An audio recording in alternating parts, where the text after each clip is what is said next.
Sorry to put this video up so late, but circumstances deemed it necessary that I had to put this video up later than I wanted to. This video is going to review a confederation and end the discussion on the Articles of Confederation. Previously, you looked at what a confederation was, and if we look at this diagram, we see that the national government gets its power for the states.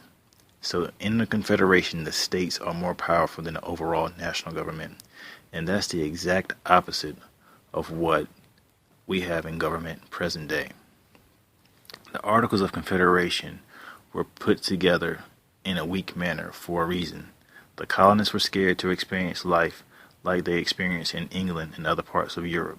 So they purposely didn't want to give one person or a group of people or central power all the government powers so they wouldn't overtake their lives. So the Articles of Confederation was weak for a reason. Now, we detailed all the weaknesses before. This list just goes ahead and details them one more time. The biggest things were that there was no national court system. Laws required a majority vote to pass. There was no executive branch to enforce any acts. And then Congress didn't have the power to tax. So the central government that was created, or the national government that was created under Articles of Confederation, really couldn't do anything. They couldn't agree on what laws to pass. They couldn't agree on taxes and so forth. With this, the problems often occurred. States were always arguing amongst themselves because they couldn't figure out what to do. Some states just ignored other states and began making agreements with foreign countries. States had their own military. They printed their own money. And then this created an unstable economy. So the Articles of Confederation created a government that just simply would not work. Now, this all comes to a head in 1787 with Shays' Rebellion.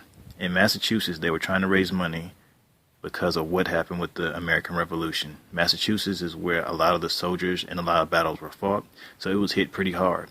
The government of Massachusetts was trying to raise money, so they began taxing their farmers heavily so they can try to recoup some of that money to pay off the debt from the war. Now, Daniel Shays was a farmer, and he couldn't pay his taxes, so the government just took his farm. Since they took his farm, he was upset. He rounded up other farmers who were in the same situation as him, and they marched against their government. They said the government is not protecting them, and so they have the right to undo what the government did.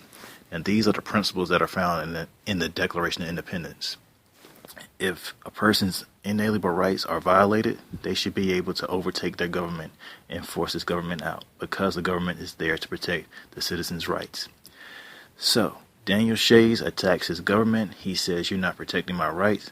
But in the process, it shows how weak the Articles of Confederation are. Since each state had a military, in this instance, you have 1,200 farmers revolting against their government. They needed help. The military in Massachusetts really needed help, and nobody would come to aid them because each state was separate.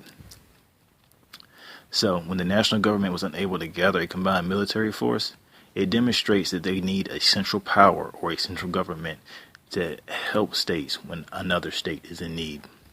So the end result is that with Shays' Rebellion, it shows that the Articles of Confederation are weak and that some changes are needed. So on May 25th of 1787, delegates from each state, they meet together and they begin making changes to the Articles of Confederation.